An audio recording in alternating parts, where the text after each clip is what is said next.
अच्छा जी, last class में हमने इन्वेस्टमेंट अप्रेजल के जो है मेथड डिस्कस किए थे दो। पहला था पे बैक पीरियड मेथड और उसके बाद था एनपीवी मेथड। अब हम मूव करते हैं थर्ड मेथड को डिस्कस करते हैं जिसका नाम है IRR, internal rate of return. ठीक है। अब internal rate of return word सुन के तो आपके माइंड में ही आता होगा कि यार किसी रिटर्न रेट की बात की जा रही है कि इन्वेस्टमेंट से रिटर्न कितना आता है, अगर आप सिर्फ इसके वर्ड पे जाएं। तो ऐसा नहीं है। आपने याद रखना है कि आईआरआर का हरगिज मतलब ये नहीं है कि इन्वेस्टमेंट से आपको कितना रिटर्न आ रहा है। आईआरआर वो डिस्काउंट रेट है, वो डिस्काउंट रेट है जिस पे आपकी एनपीवी का आंसर जीरो आता हो। यानी कि वो इंटरेस्ट रेट या वो डिस्काउंट रेट या वो कॉस्ट ऑफ कैपिटल जिस पे एनपीवी का आंसर जीरो आता हो। लास्ट क्लास में आप लोगों को याद होगा कि हम लोग जो है वो इंटरेस्ट रेट लेते थे for the purpose of calculating present values, right. 10% था सवाल में, फिर एक 9% वाली भी हमने एग्जांपल की थी, तो उनको यूज करते हुए हम एनपीवी निकालते थे, राइट।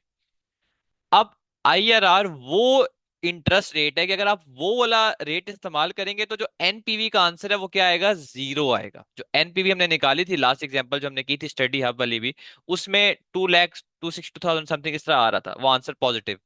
वो इंटरेस्ट रेट आप यूज करें, अगर आप लेट सपोज आपने उस वक्त 10% किया था, अगर आप इंटरेस्ट रेट लेट से 15% करते हैं और उस पे आंसर हमारा जो है वो जीरो आता है एनपीवी का, तो वो जो 15% है वो आईआरआर कहलाएगा। तो आईआरआर वो डिस्काउंट रेट है कि जिसको अगर आप यूज करेंगे तो आपकी जो एनपीवी का आंसर है वो क्या आएगा, जीरो आएगा। ठीक है, आपकी एनपीवी का आंसर जीरो आएगा। If IRR is greater than the company's cost of capital, project should be accepted. If IRR is less than the company's cost of capital, project should be not accepted. तो IRR को आप compare करते हो company के cost of capital से। Cost of capital का simple मतलब ये होता है कि जो आपकी कैपिटल होती है, इन्वेस्टमेंट जो आपने रेज की होती है, उस पर आप कितनी कॉस्ट बेयर करते हो। मिसाल के तौर पर आप लोन लेते हैं 1,000 का और लोन लेके आप वो इन्वेस्ट कर देते हैं। लोन पे आप इंटरेस्ट रेट कितना पे कर रहे हैं, फॉर एग्जाम्पल आप इंटरेस्ट रेट पे कर रहे हैं 10%। तो जो 10% है वो आपकी क्या होगी, कॉस्ट ऑफ कैपिटल। तो कॉस्ट ऑफ कैपिटल को आपने आईआरआर से कंपेयर करना है, ठीक है। लेट सपोज आपका आईआरआर है 12%। तो क्योंकि आईआरआर कॉस्ट ऑफ कैपिटल से ज्यादा है, तो इसका मतलब ये है कि आपने प्रोजेक्ट में इन्वेस्टमेंट कर लेनी है। अगर आईआरआर जो है वो कॉस्ट ऑफ कैपिटल से कम हो तो आपने प्रोजेक्ट में इन्वेस्टमेंट नहीं करनी। आईआरआर वो रेट है जिस पे एनपीवी का आंसर जीरो आता है, वो परसेंटेज है, वो इंटरेस्ट रेट है, वो कॉस्ट ऑफ कैपिटल है, वो डिस्काउंट रेट है। डिफरेंट वर्ड्स सेम चीज के लिए इस्तेमाल हो रहे हैं, जिसपे आपकी एनपीवी का आंसर क्या आता हो, जीरो आता हो। ठीक है। देखिए इसके पीछे कॉन्सेप्ट है वो आपने, मैं आपको भी आगे जब हम आईआरआर कैलकुलेट करेंगे मैं समझाऊंगा भी, ठीक है। तो पहले मैंने आपको आईआरआर की डेफिनेशन बता दी, फिर डिसीजन क्राइटेरिया बता दिया कि अगर आईआरआर कंपनी की कॉस्ट ऑफ कैपिटल से ज्यादा है प्रोजेक्ट को एक्सेप्ट करना है, नहीं है तो प्रोजेक्ट को एक्सेप्ट नहीं करना। अब इसकी कैलकुलेशन पे जाते हैं और इसकी कैलकुलेशन से ही मजीद जो है ना चीजों को जरा बेहतर तरीके से समझने की कोशिश करते हैं। अच्छा, इसका जो फॉर्मूला है वो आपको बिल्कुल सामने आपके नजर आ रहा है। IRR is equal to L plus N L divide by N L minus N H multiply by H minus L. L का मतलब है लोअर इंटरेस्ट रेट, एच का मतलब है higher interest rate, N L का मतलब है NPV at lower rate, N H का मतलब है NPV at high interest rate. तो इस फॉर्मूला को देखते साथ ही आप लोगों को समझ आ गई है कि दो इंटरेस्ट रेट और दो एनपीवी हमें चाहिए। यानी कि सवाल में दो एनपीवीज होंगी, दो एनपीवीज का मतलब ऑब्वियसली दो इंटरेस्ट रेट होंगे, तभी जो है आपको आईआरआर की कैलकुलेशन जो है वो आप कर सकते हो, तभी आप आईआरआर की कैलकुलेशन कर सकते हो। तो ये चीज आपने याद रखनी है कि आपको आईआरआर की कैलकुलेशन के लिए हमेशा दो एनपीवीज और दो इंटरेस्ट रेट चाहिए होंगे, ठीक है। अब जरा इसकी डायरेक्टली कैलकुलेशन करते हैं, अब इसको समझते हैं ताकि आपको कॉन्सेप्चुअली भी वो चीज समझ आ जाए। देखिए अब आपको एक एग्जांपल यहाँ पर नजर आ रही है जिसमें आपको सिर्फ ईयर और नेट कैश फ्लो कंपनी का बताया हुआ है, और बताया हुआ है कि जो एनपीवी है प्रोजेक्ट ए की वो 10% पे आपकी 73,620 आई थी। तो आपको 10% पे एनपीवी का जो आंसर है वो सवाल में गिवन है। मैं ट्रिपल जीरोस में वर्किंग करता हूँ क्योंकि कैश फ्लो यहाँ पर ट्रिपल जीरोस में है, तो मैं 73,620 को राउंड ऑफ करके 74,000 करके 74 एज्यूम करता हूँ, ठीक है। मतलब 74,000 ही है, इसमें कुछ कंफ्यूजन की बात नहीं, just for the explanation purpose. तो 10% पे आपका आंसर 74 आ रहा है, एनपीवी का 10% पे आपका आंसर 74 आ रहा है। और अभी मैंने आपको बताया है कि आपने अगर आईआरआर निकालना है तो आपको दो एनपीवी चाहिए, दो एनपीवी मतलब दो इंटरेस्ट रेट चाहिए। तो 10% पे तो आपको आंसर पता है, लेकिन अब सवाल ये पैदा होता है कि आपने जो दूसरी परसेंटेज है वो कौन सी लेनी है। 10% है तो आपने क्या 11 पे एनपीवी निकालनी है, 15 पे निकालनी है, 5% पे निकालनी है, 7% पे निकालनी है, 2% पे निकालनी है, 20% पे निकालनी है, दूसरी कौन सी परसेंटेज है जो आपने यूज करनी है दूसरी एनपीवी निकालने के लिए। तो उसके लिए मैं आपको एक रूल बता रहा हूँ, ये कोई फिक्स रूल नहीं है, जस्ट एक मतलब मैंने खुद ड्राइव किया हुआ है, आसान है ये। कि आपकी अगर एनपीवी का आंसर आ रहा है पॉजिटिव, जैसे यहाँ पर 10% पे पॉजिटिव आ रहा है, तो दूसरी जो एनपीवी आपको चाहिए वो चाहिए नेगेटिव। इस बात को आपने गौर से समझना है। आईआरआर वो डिस्काउंट रेट है, वो परसेंटेज है जिसपे एनपीवी का आंसर आता है 0। तो अगर एक पॉजिटिव एनपीवी होगी एक नेगेटिव एनपीवी होगी, तो जीरो पॉजिटिव और नेगेटिव के इन बिटवीन फॉल करता है ना, जीरो का जो आंसर है वो पॉजिटिव और नेगेटिव के इन बिटवीन होता है ना। तो आपने जो दूसरी इंटरेस्ट रेट लेनी है वो वाली लेनी है जिससे एनपीवी के आंसर के नेगेटिव होने के चांसेस ज्यादा हो। और ये पॉसिबल कब होगा, जब आप इंटरेस्ट रेट को बढ़ा दोगे। जब आप इंटरेस्ट रेट को बढ़ा दोगे तो आपकी जो प्रेजेंट वैल्यूज हैं वो कम हो जाएंगी। प्रेजेंट वैल्यूज कम होगी तो एनपीवी के नेगेटिव होने के चांसेस ज्यादा हो जाएंगे। मैं आपको एग्जांपल से समझाता हूँ। लेट सपोज एक $100 आपका कैश फ्लो है इन 1 ईयर टाइम, ठीक है। $100 कैश फ्लो है और 1 ईयर टाइम है। और अगर 10% इंटरेस्ट रेट है तो डिस्काउंट फैक्टर 10% पे 0.909 आता है। तो जो प्रेजेंट वैल्यू होगी फ्यूचर कैश फ्लो की, वो आप इसको मल्टीप्लाई करें तो 90.9 आ जाएगी, ठीक है। अब अगर मैं कहता हूं कि जी इंटरेस्ट रेट 10% नहीं 15% है, 15% है, तो 15% पे डिस्काउंट रेट निकालते हैं 1 + 15%, जिसका मतलब है 0.15 डिवाइडेड बाय वही पावर वन, ईयर वन ही मैं एज्यूम कर रहा हूँ तो इसको मैं निकालता हूँ, 1 मिनट।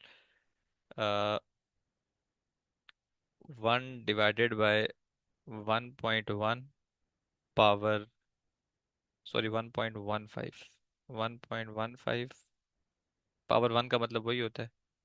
तो ये आ रहा है 0.869, 0.869, 0.869।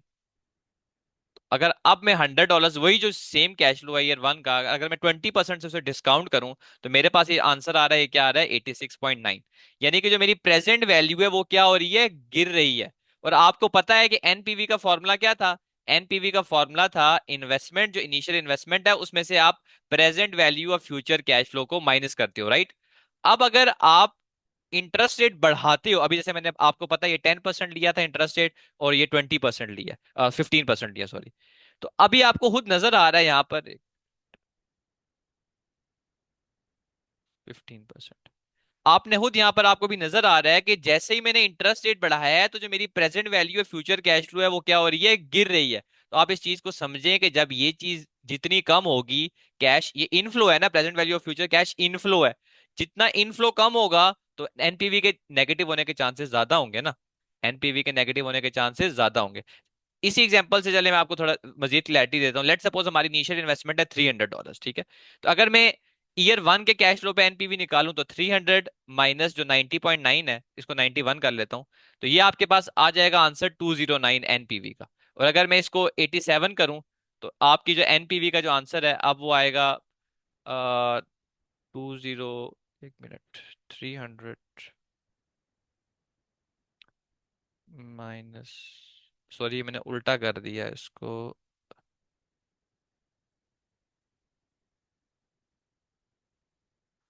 इसमें अगर पूरे कैश फ्लोज नहीं है, लेकिन जस्ट एक्सप्लेनेशन के लिए मैं आपको बताता हूँ। इनिशियल इन्वेस्टमेंट जो है वो आपकी है 300 और प्रेजेंट वैल्यू जो फ्यूचर कैश फ्लो का आ रहा है वो आ रहा है 91।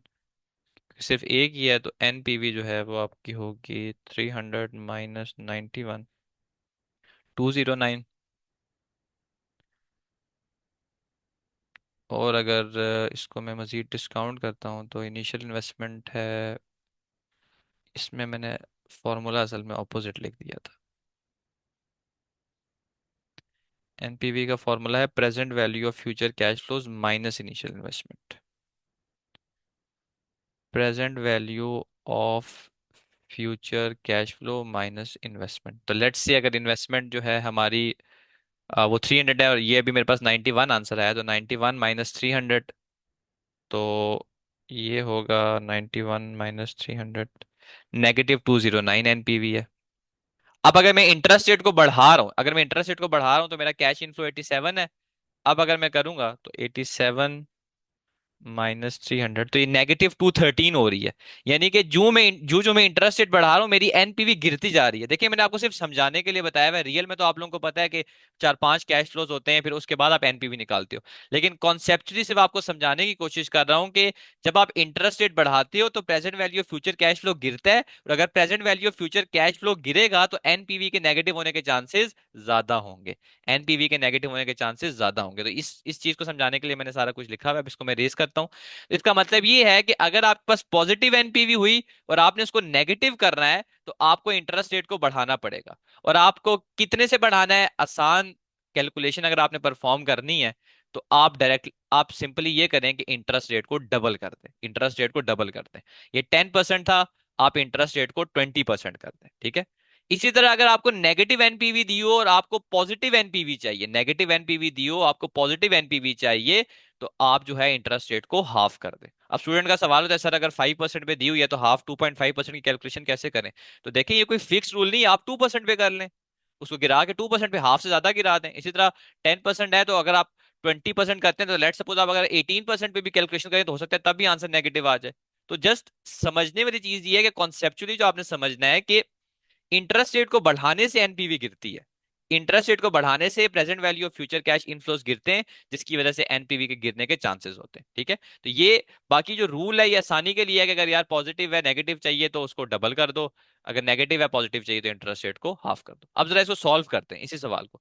अब 10% पे तो उन्होंने आंसर बताया हुआ है, अब हम करते हैं इसको 20% पे। तो 20% पे मैं यहाँ पर डिस्काउंट फैक्टर लेता हूँ, यहीं पर मैं कैलकुलेशन कर लेता हूँ। डिस्काउंट फैक्टर है 20%। तो देखिए डिस्काउंट फैक्टर का वही फॉर्मूला है, 1/1 + r⁻n।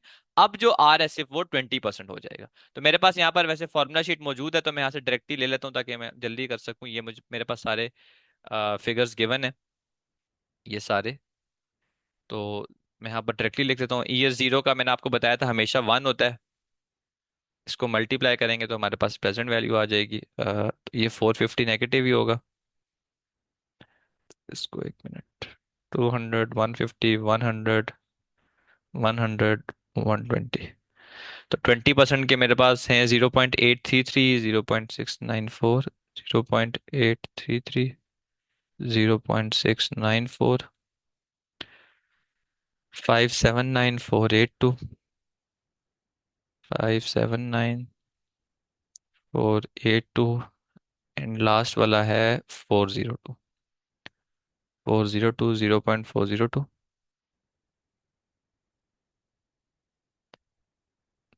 इसको मैं मल्टीप्लाई करके फिगर्स निकाल लेता हूँ। 200 टाइम्स 0.833 मेरे पास आ जाएगा 166.6। तो मैं इसको 167 ले लेता हूँ। या आप लोगों ने भी साथ साथ कैलकुलेशन करनी है। 150 टाइम्स 0.694, तो ये 104 आ गया। 100 टाइम्स, तो ये 57.9 यानी कि 58 आ जाएगा, ये 48 आ जाएगा। और 120 टाइम्स 4 भी 48 होता है तो ये भी 48 आ जाएगा। अब आप एनपीवी निकाल लें, जितने भी कैश इनफ्लोज हैं इनको ऐड करें और इनिशियल इन्वेस्टमेंट माइनस कर दें। तो -450 +167 +104 +58 +48 +48, तो -25 आ रहा है। एनपीवी आपकी -25 आ रही है। तो 20% पे जो आपकी एनपीवी का आंसर आ रहा है वो आ रहा है -25। 20% पे आपके एनपीवी का आंसर आ रहा है -25। अब आप जो है वो आईआरआर कैलकुलेट कर सकते हैं। IRR is equal to lower interest rate जो कि इस सवाल में 10 है, plus NPV at lower rate. 10 पे एनपीवी थी आपकी 74, divided by NPV at lower rate minus NPV at higher rate. Higher rate 20% था, उस पर आपकी एनपीवी थी -25, multiply by higher rate minus low rate 20 - 10। सबसे पहले आपने इस वाले पोर्शन को सॉल्व करना है अब आसानी के लिए। तो इसको हम सॉल्व करते हैं।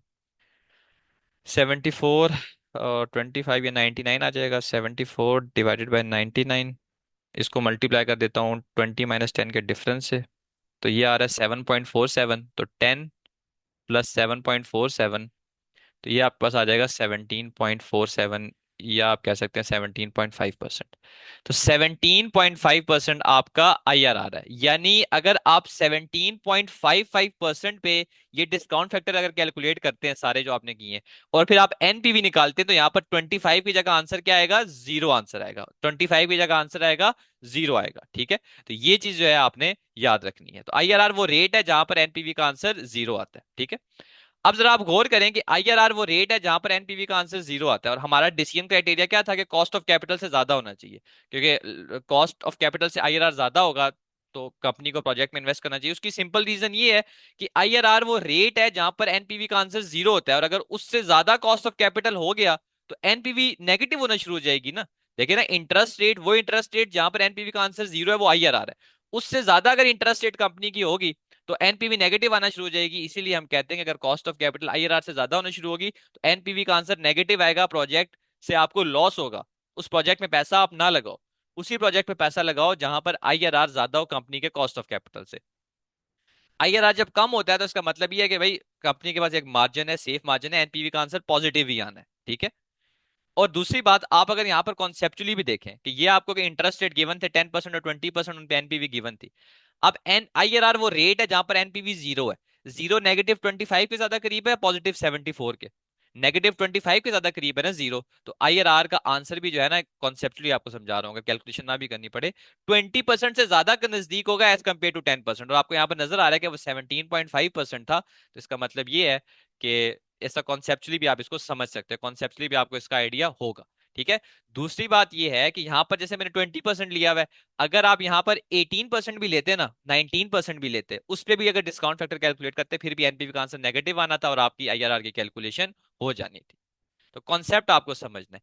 इसी तरह अगर आपको नेगेटिव दिया हो, नेगेटिव एनपीवी आपकी आई हो और आपने दूसरी एनपीवी निकालनी है, तो दूसरी पॉजिटिव चाहिए, तो उसके लिए डिस्काउंट रेट को कम कर दें। 10% था, 5% कर दें, 6% कर दें, 4% कर दें, ताकि आपका दूसरा आंसर पॉजिटिव आए और आप उस हिसाब से अपनी कैलकुलेशन को परफॉर्म करते हैं। ठीक है, ये जो फॉर्मूला टेबल मैंने आपको दिखाया है ये सिर्फ आपके एफएमए एमए के एग्जाम में होता है, मैनेजमेंट अकाउंटिंग के एग्जाम में। एमए 2 के एग्जाम में ये चीज नहीं होती। ठीक है, एमए 2 के एग्जाम में जो क्वेश्चन होता है उसके साथ ही आपको यूजली डिस्काउंट फैक्टर्स दिए, इस तरह पूरे तो नहीं दिए जाते, लेकिन जो क्वेश्चन की रिक्वायरमेंट होती है ना, उसके हिसाब से दो तीन आपको उसने दे दिए होते हैं। बाकी अगर आपको उसने डिस्काउंट फैक्टर ना भी दिए हो तो कोई प्रॉब्लम नहीं है, आपको फॉर्मूला पता है 1/1 + r⁻n, आप जो है वो खुद से निकाल सकते हैं। ठीक है, ये था हमारा आईआरआर। आई होप आपको समझ आ गई होगी।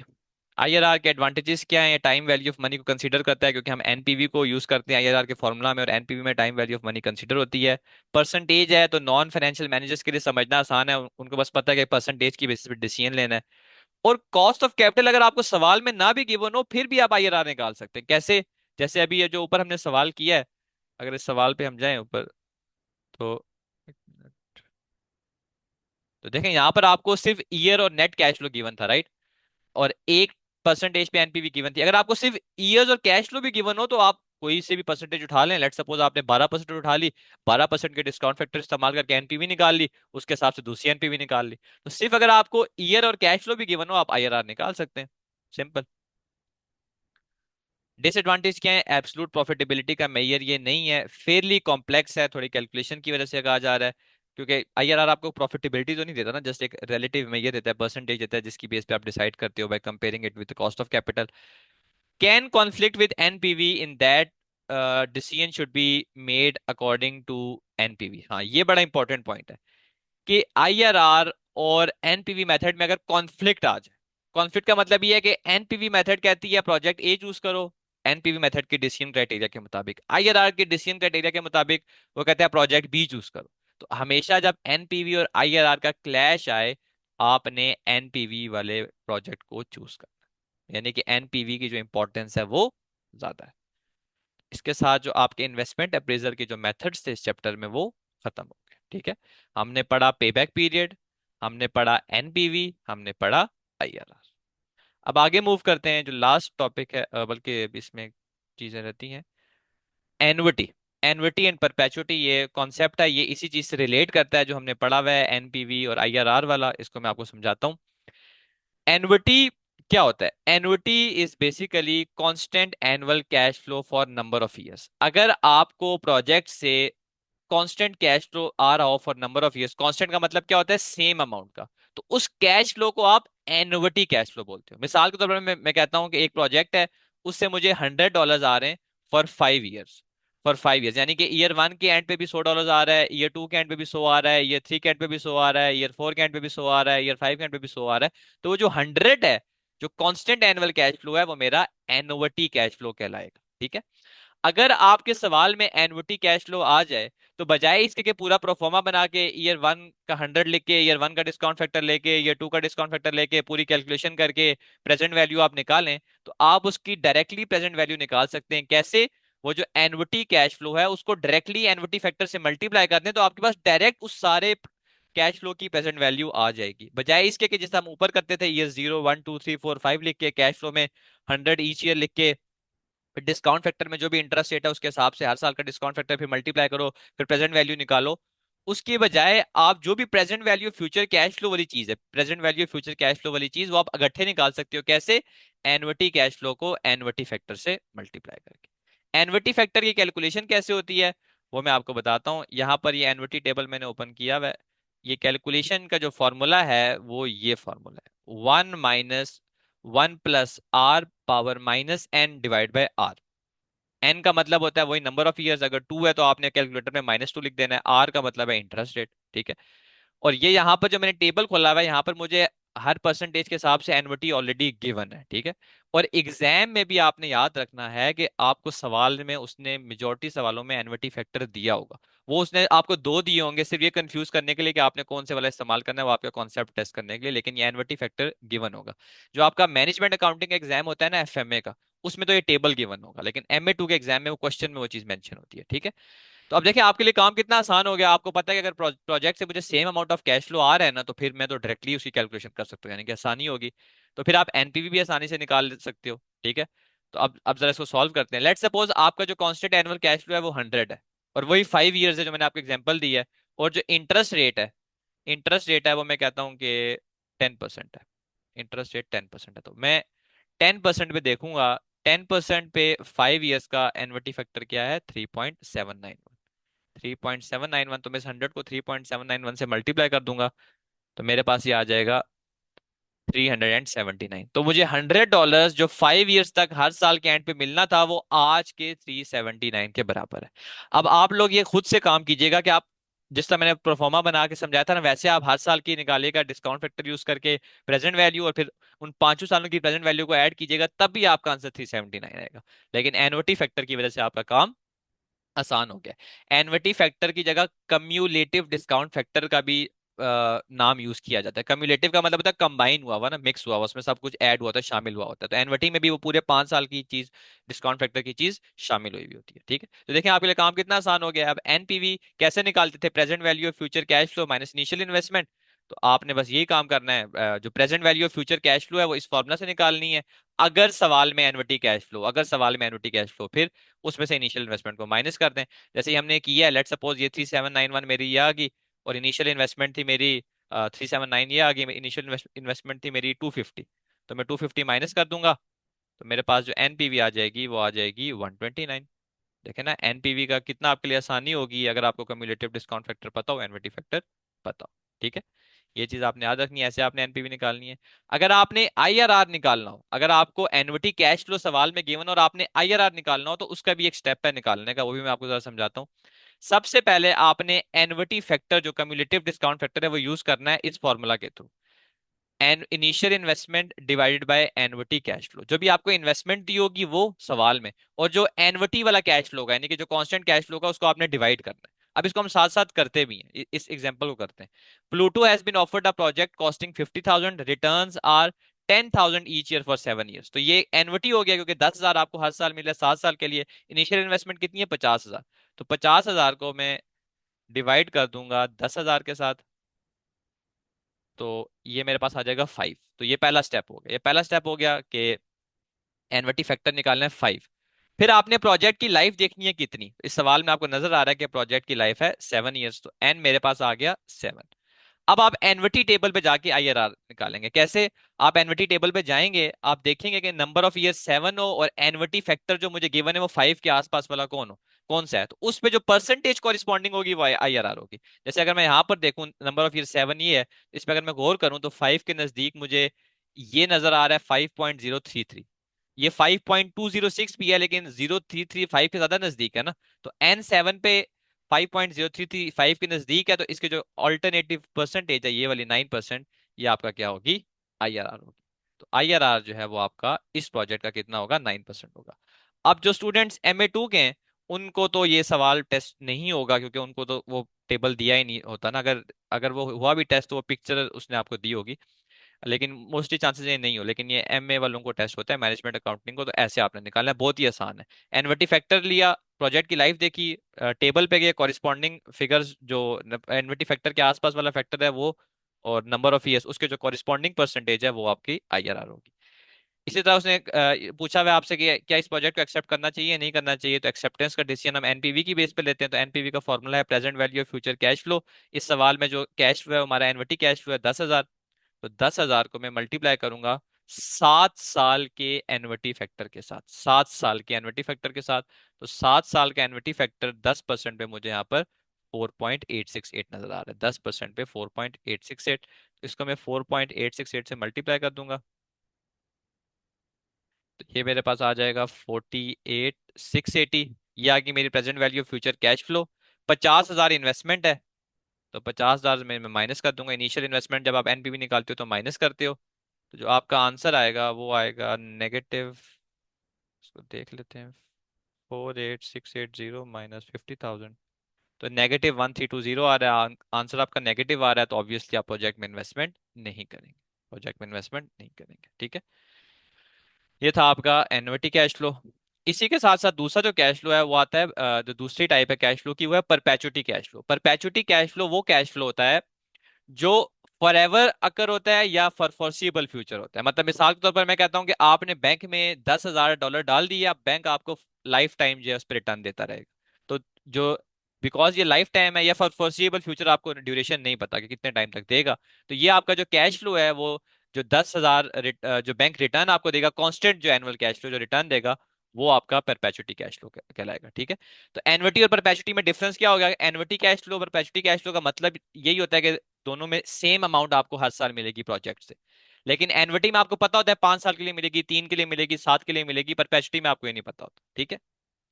परपेचुटी की केस में आप प्रेजेंट वैल्यू ऑफ परपेचुटी कैसे निकालते हैं, तो उसका फॉर्मूला ये आपके सामने है।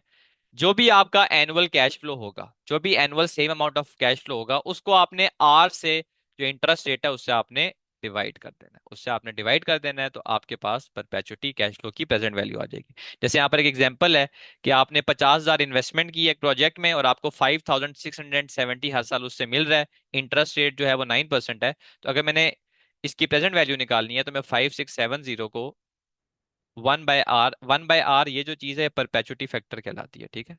ये परपेचुटी फैक्टर कहलाएगी।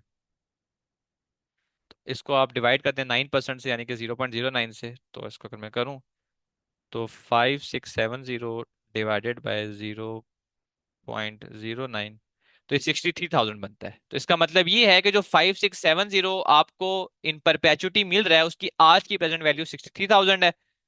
और इसमें से आप इनिशियल इन्वेस्टमेंट माइनस कर दें जो कि है 50,000, तो आपके पास एनपीवी आ जाएगी। तो एनपीवी का आंसर आपके पास आएगा 13,000। तो देखें, अगर आपके पास एनवर्टी और परपेचुटी कैश फ्लो, तो एनपीवी निकालना आपके लिए कंपैरेटिवली बहुत बहुत आसान हो जाती है। अब आईआरआर अगर निकालना हो परपेचुटी का, अगर परपेचुटी कैश फ्लो और आईआरआर निकालना हो, तो ये फॉर्मूला है। जो एनुअल कैश इनफ्लो है उसको इन्वेस्टमेंट से डिवाइड करके 100 से मल्टीप्लाई कर देना है। तो IRR is equal to annual cash inflow आपका 5,670 है, इनिशियल इन्वेस्टमेंट आपकी 63,000 है, इसको आपने 100 से मल्टीप्लाई कर देना है, तो आपके पास आईआरआर आ जाएगा जो होगा 5,670 डिवाइडेड बाय 63,000 टाइम्स 100। एक मिनट यहाँ पर, 63,000 मैंने गलती से लिख दिया, इनिशियल इन्वेस्टमेंट 50,000 है, इनिशियल इन्वेस्टमेंट 50,000 है। वो तो हमारी present value of future cash flow था ना। तो 5,670 डिवाइडेड बाय 50,000 टाइम्स 100, तो ये आ रहा है 11.34%। तो आपका आईआरआर जो है वो 11.3%। तो अगर परपेचुटी कैश फ्लो है तो आपने ऐसे आईआरआर निकालना है, ठीक है। अच्छा जी, इसके बाद आता है advance and delayed annuity and perpetuity. अब ये थोड़ा इंटरेस्टिंग सा कॉन्सेप्ट है, इसको आपने जरा गौर से समझना, ये बड़ा इंपॉर्टेंट है, ठीक है। अब एडवांस पहले पढ़ते हैं एन्युटी एंड परपेचुटी। एक ही कॉन्सेप्ट सेम है, चाहे एन्युटी कैश फ्लो या परपेचुटी कैश फ्लो। जो कॉन्सेप्ट अगर आपको समझ आ गया तो बस आपको वो दोनों की चीजें समझ आ जाएंगी। एक एडवांस होता है, एक डिलीट होता है। एन्युटी एंड परपेचुटी का दोनों का मतलब आप लोगों को पता है, कांस्टेंट कैश फ्लो। जो आपको सेम अमाउंट का कैश फ्लो मिल रहा होता है, अगर वो ईयर्स का पता है तो वो आपका एन्युटी कहलाएगा, नहीं पता तो आपका परपेचुटी कहलाएगा। अब जरा देखिएगा इसको बड़े गौर से, इस सवाल से इसको हम समझते हैं। अब 5 years $600 annuity starting today. $500, sorry $600 5 साल के लिए जो आपको मिलेंगे, वो आज शुरू हो रहे हैं।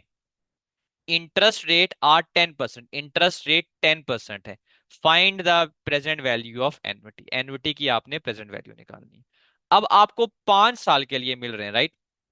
5 साल का मतलब ये है कि आपको $600 5 दफा मिलेंगे। $600, $600, $600, $600 और $600, राइट। अगर 5 years $600 एन्युटी है तो इसका मतलब है कि 600 की पेमेंट आपको 5 दफा मिलेगी। लेकिन जो एन्युटी स्टार्ट हो रही है वो टुडे, आज स्टार्ट हो रही है। इस बात को गौर से समझिएगा जब मैं अगली बात बोलने जा रहा हूं। आज जो $600 की एन्युटी है, जो आज की पहली पेमेंट है $600, वो आज की 600 के बराबर ही होगी। देखे ना, आज के 600 के बराबर है ना। तो ये तो 600 जो आपको मिल रहा है वो तो उसकी प्रेजेंट वैल्यू 600 ही होगी। ईयर जीरो का डिस्काउंट फैक्टर क्या होता है? 1। ये ईयर जीरो पे है। फिर अगली आपको ईयर 1 पे मिलेगी, फिर 2 पे मिलेगी, फिर 3 पे मिलेगी, फिर 4 पे मिलेगी। तो बकाया जो 600 की 4 पेमेंट्स हैं, आपने इसको 4 years एनवर्टी फैक्टर से मल्टीप्लाई करना है, क्योंकि ये 4 पेमेंट्स है ना। 4 years एनवर्टी फैक्टर से। तो 4 years एनवर्टी फैक्टर अगर मैं 10% पे देखूं तो यहां पर आता है 3.170। 3.170, तो इसकी प्रेजेंट वैल्यू निकालने के लिए आप 600 को 3.170 से मल्टीप्लाई करें, तो ये आपके पास आ जाएगा 600 × 3.17, 1902। और जो पहली है उसको आपने 1 से मल्टीप्लाई करना है, क्योंकि ईयर जीरो का डिस्काउंट फैक्टर हमेशा 1 होता है। तो वो आपके पास आ जाएगा 600। इन दोनों को आप ऐड कर दें तो 2502 आपके पास प्रेजेंट वैल्यू आ जाएगी एनविटी कैश फ्लो की। Present value of एनविटी cash flow. क्योंकि पहली एन्युटी आज थी, आज के 600 जो आपको मिलेंगे वो आज के 600 के बराबर है। अगर लेट सपोज ये ना लिखा होता कि वो स्टार्टिंग टुडे, लिखा होता स्टार्टिंग इन 1 years टाइम, तो इसका मतलब है कि आपने 600 को 5 साल के एन्युटी फैक्टर से मल्टीप्लाई करना था, यानी कि तब 3.791 से करना था। अगेन आपको जो MA2 वाले स्टूडेंट्स को सवाल आएगा, उसमें उसने आपको 3.170 भी दिया होगा, 3.791 भी दिया होगा, आपके कॉन्सेप्ट को टेस्ट करने के लिए कि आप कौन से वाला डिस्काउंट फैक्टर इस्तेमाल करेंगे। तो आपको पता होना चाहिए कि अगर अगर एडवांस एन्युटी है तो आज के 600 के बराबर रहेंगे, उसका डिस्काउंट फैक्टर 1 है। बाकी जो है 4 पेमेंट है उनकी 4 years के हिसाब से हमने एन्युटी फैक्टर लेना है, ठीक है। इसका दूसरा तरीका है सॉल्व करने का, कि 600 आपका एन्युटी कैश फ्लो था, पहली कैश फ्लो का डिस्काउंट फैक्टर था 1, और बाकियों का जो कंबाइंड डिस्काउंट फैक्टर था वो था 3.17। अगर आप 1 + 3.17 भी करें तो ये आपके पास जो कम्युलेटिव डिस्काउंट फैक्टर बनेगा, कम्युलेटिव का मतलब होता है कंबाइंड, तो ये बनेगा 3.17, 4.17। अगर आप इसको 600 से मल्टीप्लाई करें तो वही 2502 आपका आंसर आएगा, जो कि आपने दूसरे तरीके से निकाला है। तो मैंने आपको कॉन्सेप्चुअली भी समझा दिया है और दूसरे तरीके से भी आपको मैंने समझा दिया, ठीक है। ये है एडवांस एन्युटी की पहली पेमेंट आज ही मिल जाए। इसी तरह परपेचुटी भी है। लेट सपोज यही सवाल है, वो कहता है 600 की परपेचुटी है, 600 है, और ईयर्स ऑब्वियसली परपेचुटी में उसने ईयर्स तो आपको नहीं बताए होंगे ना कि 5 साल है या 2 साल है, जो भी है। तो उस सिचुएशन में आपने प्रेजेंट वैल्यू कैसे निकालनी है अगर यही सवाल में परपेचुटी हो, ठीक है। तो आप कहोगे कि यार आज के 600 तो मुझे आज के 600 के बराबर ही है। और बकाया जो प्रेजेंट वैल्यू आप निकालते हो परपेचुटी की, वो कैसे निकालते हो? कैश फ्लो को इंटरेस्ट रेट से डिवाइड करके। तो बकाया जो 600 है उसको इंटरेस्ट रेट 10% से डिवाइड कर दें, तो ये आपके पास आ जाएगा 600 डिवाइडेड बाय 0.1, 6000 प्लस 600, तो ये आपके पास 6600 आंसर आ जाएगा। और दूसरा तरीका ये भी है कि परपेचुटी फैक्टर जो है 1/0.1 वो 10 है, और पहले साल का डिस्काउंट फैक्टर है 1। ये हो जाएगा कम्युलेटिव डिस्काउंट फैक्टर 11। 11 को 600 से आप मल्टीप्लाई करते हैं तो यही 6600 आपका आएगा। कॉन्सेप्ट समझना है, बाकी इतना कोई इसमें डिफरेंस नहीं है। ये था एडवांस एन्युटी एंड परपेचुटी के पहला कैश फ्लो आज ही आ जाए, आज ही आ जाए, टुडे में आ जाए, ईयर जीरो में आ जाए। अब अगर डिले हो जाए, मतलब वो कहता है कि यार 3 साल बाद तुम्हें आगे 4 सालों के लिए इतने पैसे मिलना शुरू होंगे, सेम अमाउंट। तो वो कहलाता है डिलेड एन्युटी एंड परपेचुटी। उसको कैसे टैकल करना है वो मैं आपको इसी एग्जांपल से समझाता हूँ। What is the present value of $200 incurred each year for 4 years starting in 3 years time. आप ये बताएं कि $200 जो आपको 4 सालों के लिए मिलने हैं मगर 3 सालों बाद से वो शुरू होंगे, उनकी आज की वैल्यू क्या होगी अगर डिस्काउंट रेट 5% है। अब मैं यहां पर टाइम लाइन बनाने वाला हूं, टाइम लाइन को आपने गौर से देखना है। ईयर 0, 1, 2, 3, 4, 5, 6 आपको मिलेंगे 200 3 years टाइम में, ठीक है। यानी कि आपको जो है तीसरे साल के आखिर में पहली 200 की पेमेंट आएगी, फिर 200 की पेमेंट आएगी, फिर 200 की पेमेंट आएगी, फिर 200 की पेमेंट आएगी, 4 पेमेंट्स आएंगी। और इन 200 की जो पेमेंट्स हैं, इनकी आज आज ईयर 0 पे वैल्यू क्या है वो आपने निकालनी है। इंटरेस्ट रेट है 5%। अब मसला ये आता है कि ये जब आप एनविटी फैक्टर से 5% से मल्टीप्लाई करेंगे तो वो आंसर जो है वो ईयर 0 पे नहीं आएगा। ये जो मैं बात बोलने जा रहा हूँ ना, ये वाली बात, ये अगर आपको लॉजिक मेरी समझ आ गई ना, तो आपको ये सारा कॉन्सेप्ट ये क्लियर हो जाएगा, ठीक है। ये जो मैं अगली बात बोलने जा रहा हूँ इसका, एक चीज आप लोगों को पता है कि जब आप, मिसाल के तौर पर मैं यहाँ पर लिखता हूँ कि जब ये हमारा कैश फ्लो है और ये ईयर हम यहाँ पर लिखते हैं, ईयर 0 होता है, ईयर 1 होता है। ईयर 0 पे cash flow let's let's assume कि 100 है। उसको आप डिस्काउंट फैक्टर से मल्टीप्लाई करते हो, 1 आता है और फिर आपके पास प्रेजेंट वैल्यू आती है, लेट्स से ये 100 है। अब ईयर 1 का जो कैश फ्लो है मिसाल के तौर पर वो है 50। अब आप जब ईयर 1 के कैश फ्लो को डिस्काउंट करते हो तो आपका आंसर कहां पर आता है, ईयर 0 पे आता है ना। प्रेजेंट वैल्यू का मतलब होता है ईयर 0। मेरे कहने का मतलब ये है कि जब आप किसी चीज को डिस्काउंट करते हो तो आंसर 1 साल उसके पीछे आता है। अगर आप ईयर 1 के कैश फ्लो को डिस्काउंट कर रहे हो तो वो आपको ये बता रहा है कि जी ईयर 1 का जो कैश फ्लो है वो 1 साल पहले इतने का होगा। 1 साल पहले वहां पर प्रेजेंट वैल्यू हमारी होती है, ईयर 0 होती है, राइट।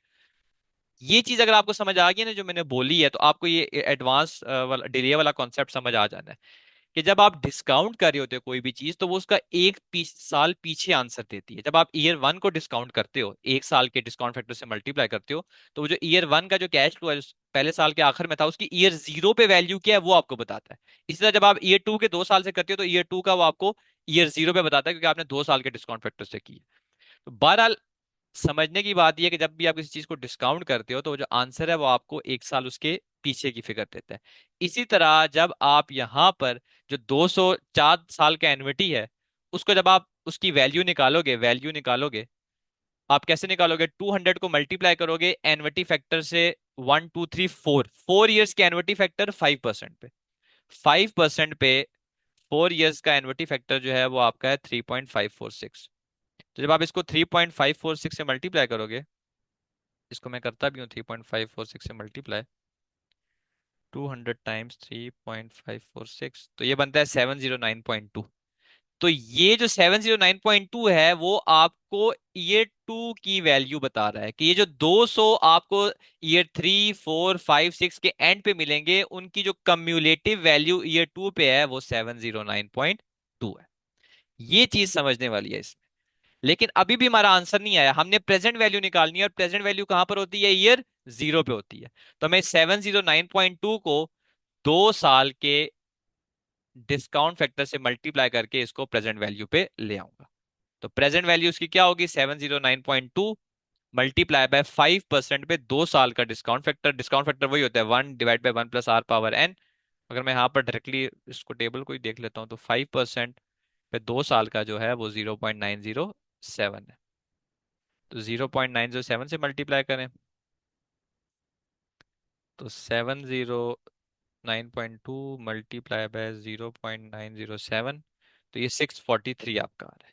तो जो प्रेजेंट वैल्यू होगी $200 की, जो कि आपको ये 3 ऑनवर्ड्स 4 सालों के लिए मिलेंगे, वो 643 होगी। यानी कि डबल आपने डिस्काउंट करना है, डिलेड में डबल करना है। मैं दोबारा रिपीट करता हूँ, ये कैश फ्लो आपको एनवटी वाला मिल रहा था ईयर 3 के एंड पे, 4 के एंड पे, 5 के एंड पे, 6 के एंड पे। जब आपने उसको, क्योंकि 4 साल का कैश फ्लो है तो 4 साल की एनविटी अप्लाई होगी, जितना कैश फ्लो होता है उतनी एनविटी अप्लाई होती है, ठीक है। तो और अगर तो कैश फ्लो ईयर जीरो पे है, फिर तो आपको पता है एनवटी अप्लाई नहीं होगी, डिस्काउंट फैक्टर वन ही होता है। उसके ऑनवर्ड्स अगर हो तो जितने जितने कैश फ्लो होते हैं उतने साल की एनवटी फैक्टर आपने कंसीडर करना होता है, नंबर ऑफ ईयर्स वो होता है। यहाँ पर 4 साल की एनवटी कैश फ्लो था तो नंबर ऑफ ईयर्स 4 है। तो 4 ईयर्स पे 5% का जो एनविटी फैक्टर था वो था 3.546। उसको आपने जब मल्टीप्लाई किया 200 से, तो आपको ईयर टू पे इस 200 जो 4 साल के लिए आपको मिल रही है 3456 के एंड पे, उसकी ईयर टू के एंड पे वैल्यू पता चल गई। उसको फिर फर्दर आपने 2% के डिस्काउंट फैक्टर से मल्टीप्लाई करके प्रेजेंट वैल्यू लिया है, क्योंकि सवाल में आपने प्रेजेंट वैल्यू निकालनी है, सवाल में आपने प्रेजेंट वैल्यू की कैलकुलेशन करनी। आई होप आपको ये चीज समझ आ गई होगी। लास्ट टॉपिक जो इस चैप्टर का है वो है इंटरेस्ट रेट्स। जब भी आप किसी बैंक में कोई अमाउंट डिपॉजिट करते हैं या बैंक आपको लोन देता है, तो उस पे बैंक जो है आपसे चार्ज करता है इंटरेस्ट, ठीक है। तो इंटरेस्ट की डेफिनेशन क्या हुई? इधर it's a cost of borrowing money और amount earn from investing money.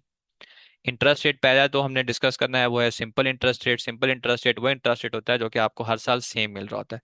Let's suppose आपने $1000 बैंक में डाले, हर साल आपको 10% मिल रहा है हर साल, तो वो आपका सिंपल इंटरेस्ट रेट कहलाएगा। इंटरेस्ट कैसे आप निकालते हो? सिंपल इंटरेस्ट प्रिंसिपल का मतलब होता है जो अमाउंट आपने या तो इन्वेस्ट किया या आपने जो लोन लिया, उसको इंटरेस्ट रेट से और नंबर ऑफ पीरियड से आप मल्टीप्लाई करके आप इंटरेस्ट रेट निकाल सकते हो। मिसाल के तौर पर आपने $100 डाला और 10% आपका इंटरेस्ट रेट था और 1 साल के लिए आपने डाला, तो जो आपने इंटरेस्ट कमाया वो कितना कमाया? $10 कमाया। अगर 2 साल का था तो आप 2 से मल्टीप्लाई करते 20 आ जाता, 3 साल का था तो 30 आ जाता। अब आप फ्यूचर की वैल्यू कैसे निकालोगे? फ्यूचर की वैल्यू का मतलब ये होता है कि अगर आपने एक इन्वेस्टमेंट की है 100 की और उस पर आपको 10% मिल रहा है, तो 4 साल बाद वो इन्वेस्टमेंट कितने की होगी, 5 साल बाद कितने की होगी, वो वैल्यू आप कैसे निकालोगे? तो जो प्रिंसिपल अमाउंट है जो आपने इन्वेस्ट किया है, लेट्स सपोज जो एग्जांपल मैंने अभी आपको बताई है उसमें मैंने 100 बोला है, उसमें आप ऐड कर दो जितने साल का आपने इंटरेस्ट कमाया है। जो अभी हमने एग्जांपल डिस्कस की उसमें 1 साल का इंटरेस्ट था, तो फ्यूचर वैल्यू मेरे पास 110 आ जाएगी। इसका मतलब ये है कि जो $100 मैंने इन्वेस्ट किया था उसकी 1 साल बाद की फ्यूचर वैल्यू 110 है। अगर 2 साल बाद की निकालनी है तो एन को 2 से मल्टीप्लाई कर, एन की जगह 2 लिख देना है। 3 साल की तो एन की जगह 3, 4 साल की तो एन की जगह 4। ठीक है। कैसे कैलकुलेशन करनी है जरा देख लेते हैं। एक आपने $100 इन्वेस्ट किए हैं एक अकाउंट में 6 मंथ्स के लिए। अब यहाँ पर थोड़ा अपोर्शनमेंट करनी पड़ेगी। 6 महीने के लिए इन्वेस्ट किए हैं और जो इंटरेस्ट रेट है वो 10% पर एनम है। आपने ये बताना है कि 6 महीने बाद आपके अकाउंट की वैल्यू क्या होगी। तो पहले हम इसकी कैलकुलेशन डायरेक्टली निकाल लेते हैं। Future value is equal to principal amount, यानी कि जो आपने इन्वेस्टमेंट किया है जो कि $100 है, प्लस जो आपने इंटरेस्ट कमाया है, तो 100 मल्टीप्लाई बाय 10%, और यहाँ पर आपका एन क्या हो जाएगा? 1/2, क्योंकि पूरे साल का तो नहीं है ना, 6 महीने बाद बताना है। एन यहाँ पर आपने 1/2 कर देना, हाफ कर देना है। तो जो वैल्यू आ जाएगी वो आ जाएगी आपकी 105। तो अकाउंट जिसमें आपने $100 डाले हुए थे 6 महीने बाद, वो अकाउंट जिसमें आपने $100 डाले हुए थे और उस अकाउंट से 10% पर ईयर आपको इंटरेस्ट आ रहा था, वो अकाउंट 6 महीने बाद 105 के बराबर होगा। अब हम देखें प्रेजेंट वैल्यू से फ्यूचर वैल्यू की तरफ जा रहे हैं। ये था सिंपल इंटरेस्ट, बहुत बेसिक है। उसके बाद आता है compound interest. Interest amount that changes every year as the interest is calculated based on principal plus interest amount each year, interest stays in account and is reinvested. Compound interest का मतलब ये होता है कि जब आप interest पे interest कमाते हो, इंटरेस्ट पे इंटरेस्ट कमाते हो, तो वो आपका कंपाउंड इंटरेस्ट कहलाता है। मिसाल के तौर पर मैंने एक अकाउंट में $100 डाला, 10% मुझे इंटरेस्ट रेट मिल रहा था। 1 साल बाद कितना इंटरेस्ट रेट हो गया? 10। टोटल अमाउंट कितनी होगी? फ्यूचर वैल्यू क्या होगी मेरे अकाउंट की? 100 प्लस 10, 110। फिर अगले साल का इंटरेस्ट 110 पे मिलेगा। फिर जो इस तरह जो भी हर साल की क्लोजिंग वैल्यू आती जाएगी उस पे मुझे इंटरेस्ट मिलेगा, यानी कि मैं इंटरेस्ट जो कमा रहा हूं उसी को री इन्वेस्ट करके दोबारा उस पे इंटरेस्ट कमा रहा हूं। तो ऐसा जो इंटरेस्ट है वो आपका कंपाउंड इंटरेस्ट कहलाता है। और जिस जब आप ऐसे अकाउंट में इन्वेस्ट करो जहां पर कंपाउंड इंटरेस्ट होता है, तो जाहिर सी बात है आपका वो जो अकाउंट है ज्यादा तेज ग्रो करेगा और आप उस पे ज्यादा कमा सकोगे। ठीक है। कंपाउंड इंटरेस्ट के लिए अगर आपने फ्यूचर वैल्यू निकालनी हो अपने अकाउंट की, तो उसका फॉर्मूला ये है, future value is equal to present value multiply by 1 plus r power n। इस फिनोमिना को आप कंपाउंडिंग कहते हैं। और इस फॉर्मूला को देख के एकदम आपके माइंड में डिस्काउंटिंग का फॉर्मूला आ गया, आपको याद आ गया होगा। डिस्काउंटिंग क्या थी? Present value is equal to future value divide by 1 plus r power n, यानी कि ये जो ब्रैकेट इक्वेशन के इस साइड पे चीज मल्टीप्लाई हो रही थी, दूसरी साइड पे जाके आप क्या कर देते थे? डिवाइड कर देते थे। लेकिन इंटरेस्ट पेमेंट में अब आपने क्योंकि फ्यूचर की वैल्यू निकालनी है कि यार एक अकाउंट में अगर मैं लेट सपोज इतने पैसे डालता हूँ, इतना इंटरेस्ट रेट है, तो 4 साल बाद वो कितने के बराबर होगा। अब आप फ्यूचर वाली चीज निकाल रहे हैं ना, तो फिर आपने ये फॉर्मूला इस्तेमाल करना है, present value multiply by 1 plus r power n। नीचे एग्जाम्पल है उसी को करते हैं। उसमें आपसे कह रहा है कि 5 साल बाद बताओ अकाउंट की वैल्यू क्या होगी। इंटरेस्ट रेट 10% है, इन्वेस्टमेंट 100 है। Investment present value principal amount same चीज होती है। तो 100 मल्टीप्लाई बाय 1 + 0.1, एन क्या है 5, इसको निकाल लेते हैं। 1.1 × 5 टाइम्स 100, तो ये आपका आ रहा है 161। तो एक अकाउंट जिसमें आपने आज $100 डाले हुए हैं, उस अकाउंट से आपको 10% इंटरेस्ट सालाना मिल रहा है, 5 साल बाद उस अकाउंट में जो आपकी पेमेंट है वो 161 के बराबर होगी। अगर आप लोग खुद करना चाहें सेपरेटली तो ऐसे सॉल्व भी कर सकते हैं कि हर साल का इंटरेस्ट लें, पहले साल का लें, उसको फिर ऐड करके उस पर दूसरे साल का इंटरेस्ट लें, ऐसा करते करते आपका आंसर ये 161 ही आना है। तो ये जो फॉर्मूला है आपके लिए काम आसान कर देता है। तो ये था आपका कंपाउंड इंटरेस्ट। फिर आपका आता है effective interest rate, EAR and nominal interest rate. अब जब आप बैंक में जाते हो तो बैंक जो है आपको डिफरेंट अकाउंट्स ऑफर करता है, और उस अकाउंट में जो स्टेटेड इंटरेस्ट रेट होता है, एक फिक्स इंटरेस्ट रेट जो मेंशन होता है कि यार ये अकाउंट 10% इंटरेस्ट रेट वाला है, या 15 वाला है, या 8 वाला है, तो वो जो स्टेटेड इंटरेस्ट रेट होता है उसको आप बोलते हो नॉमिनल इंटरेस्ट रेट। उसमें कंपाउंडिंग का इम्पैक्ट शामिल नहीं होता। अभी जो आपने ऊपर कंपाउंड इंटरेस्ट रेट पढ़ा है ना, उसमें आप बेसिकली जो इंटरेस्ट है उसको री इन्वेस्ट करके उस पर इंटरेस्ट कमा रहे हो। ये जो आप कंपाउंडिंग अभी पढ़ने जा रहे हो, इसका मतलब ये है कि जो 10% की इंटरेस्ट पेमेंट है उसकी आप कंपाउंडिंग कर रहे हो। वो कैसे करते हैं वो मैं आपको समझाऊंगा, ठीक है? ये डिफरेंस आपने याद रखना है।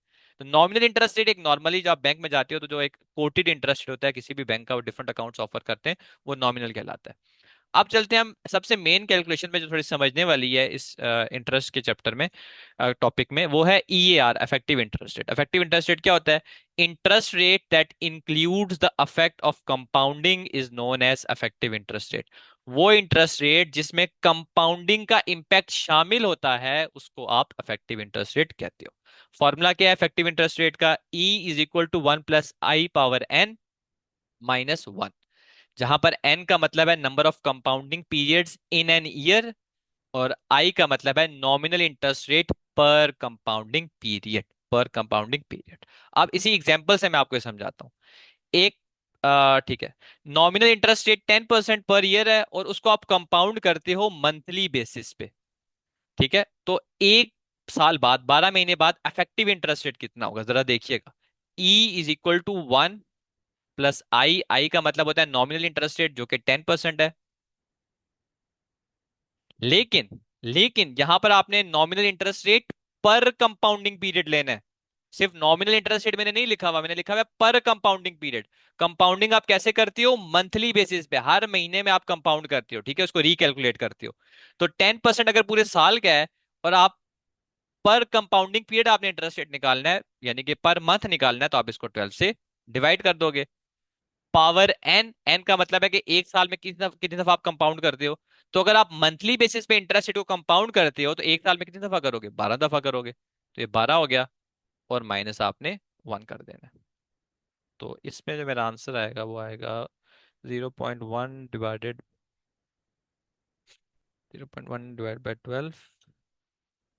+ 1 पावर 12 -1।